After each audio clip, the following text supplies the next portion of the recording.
factor completely. If a polynomial is prime, state this. We have the polynomial 3w squared minus 75.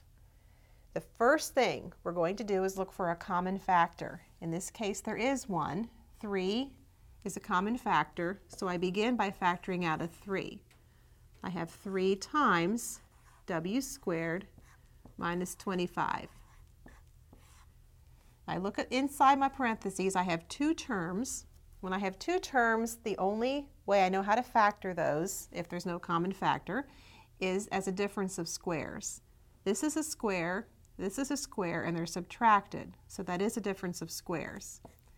And I write 3 times w, which is the square root of this, plus 5, which is the square root of 25, times w minus 5. And if I multiply this out to check, I would get my original polynomial.